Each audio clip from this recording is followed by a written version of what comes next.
Saudara-saudara yang dikasihi Tuhan, orang-orang Islam itu selalu mengklaim bahwa Alkitab itu sudah dipalsukan. Ya, secara khusus di dalam video ini seorang mualaf yang mengatakan Alkitab sudah dipalsukan, salah terjemahan dan lain sebagainya. Padahal dia hanyalah seorang mualaf biasa, tidak berlatar belakang teologi dan lain sebagainya. Mana mungkin dia mau tahu tentang sejarah Alkitab dan seterusnya. Nah, kalau mengatakan bahwa sudah dipalsukan, sekarang tunjukkan aslinya. Sampai dunia kiamat, saya kira orang-orang Islam tidak akan pernah bisa membuktikan bahwa Alkitab sudah dipalsukan dan tidak akan bisa menunjukkan aslinya. Jadi saya kira semuanya hanya klaim-klaim kosong yang tidak punya dasar. Ya, kita lihat, kita dengarkan jawaban dari Elia Miron.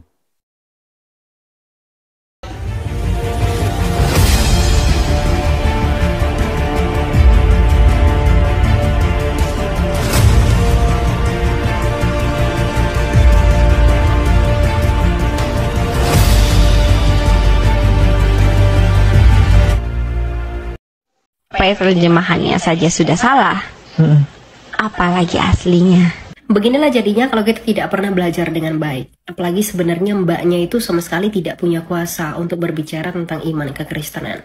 Apalagi hal ini berkenaan dengan kritik teks yang terbilang cukup sulit untuk dipahami. Tapi nggak apa-apa, semua argumentasi telah saya catat dan saya akan tanggapi beberapa hal dari video tersebut. Yang pertama, beliau mengatakan kalau terjemahannya saja sudah salah, apalagi aslinya. Hal ini sama dengan mengatakan kalau barang KW saja mudah rusak, apalagi barang originalnya.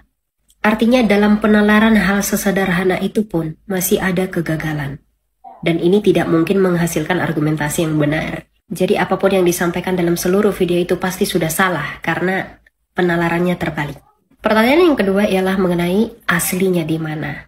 Nah, sebelum saya menjawab itu, satu hal yang perlu kita renungkan adalah layakkah yang hanya punya 2 lembar manuskrip mengkritisi orang lain yang punya 60.000 manuskrip? Itu ibarat orang yang punya uang 2.000 rupiah mengajari orang yang punya 60 juta rupiah untuk membeli televisi. Berbicara mengenai originalitas Alkitab, tidak ada satupun naskah kuno atau naskah purba yang originalitasnya dapat menandingi Injil jika diukur melalui manuskripnya. Alkitab merupakan kitab suci yang paling lengkap di dalam sejarah dengan jumlah manuskrip dari Perjanjian Lama sampai Perjanjian Baru lebih dari 60.000, di mana 5.000 diantaranya berbahasa Yunani. Dan kalau dipertanyakan bahasa asli Alkitab, tentu berbahasa Ibrani dan berbahasa Yunani. Misalnya, kalau kita melihat di dalam Kodeks Aleppo, di dalam naskah Masora, itu menggunakan bahasa Ibrani di abad ke-10. Tapi naskah yang jauh lebih tua yang diterjemahkan dari Proto-Hebrew, yaitu naskah Septuaginta, yang sudah selesai sebelum kelahiran Yesus, yang dipakai oleh orang Kristen saat ini, yang berbahasa Yunani.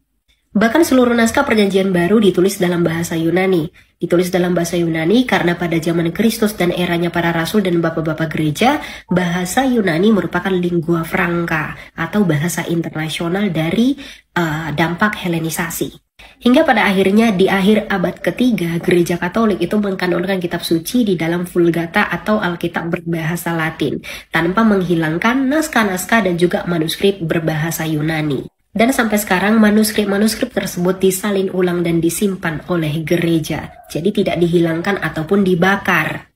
Bahkan originalitas Alkitab yang telah berusia ribuan tahun itu didukung oleh penemuan naskah Qumran di Gua ke-7 dan di Gua ke-11. Jadi tuduhan orang-orang yang mengatakan bahwa Alkitab itu selalu diubah-ubah itu tidak benar adanya. Lagi pula kalau dipertanyakan kenapa sih bahasa asli tidak diikutsertakan di dalam Alkitab berbahasa Indonesia. Kitab suci kami dari Perjanjian Lama hingga Perjanjian Baru kurang lebih memuat 37.000 ayat. Sehingga kalau bahasa aslinya diikutsertakan, kita nggak kebayang kitab suci itu bakal setebal apa. Dan kalau masih dipertanyakan aslinya di mana, originalnya di mana, tuh pergi ke gereja Katolik di Roma dan juga di gereja Ortodoks sana. Kamu bisa baca sepuasnya. Semua manuskrip dan kodeks disimpan di sana. Kemudian mengenai kata Tuhan dan kata Tuhan, di mana di TB2 menggunakan kata Tuhan, sedangkan di TB1 menggunakan kata Tuhan. Dan kemudian ini digiring adanya usaha penutupan, sehingga Alkitab tidak ori lagi. Tolong belajar kembali dengan benar. Karena bahasa aslinya, yaitu bahasa Yunani, baik Tuhan maupun Tuhan itu hanya satu, yaitu kurios atau kirie. Jadi kirie bisa diterjemahkan Tuhan, bisa juga diterjemahkan Tuhan, tergantung apa? Konteks. Penerjemahan itu bisa berubah, tetapi naskah asli tidak dapat berubah. Belajar lagi ya. Yang paling mencengangkan adalah argumentasi bahwa kalau semakin banyak diterjemahkan, maka yang aslinya akan semakin hilang. Itu sama seperti kita ngomong kalau semakin banyak barang tiruan atau barang KW-nya, maka barang orinya menjadi nggak ori.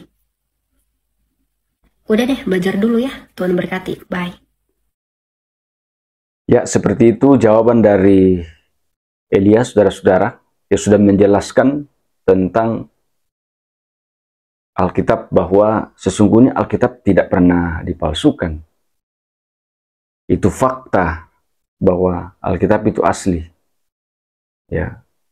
Dan sekali lagi bahwa orang Islam tidak akan bisa membuktikan sampai mereka bengkok, tidak akan bisa membuktikan bahwa Alkitab itu sudah dipalsukan. Kalau orang Islam selalu mengatakan sudah dipalsukan, sekali lagi tunjukkan aslinya. Mana aslinya? Supaya kita lihat bersama-sama. Oke, semoga ini dapat bermanfaat dan Tuhan Yesus memberkati kita sekalian.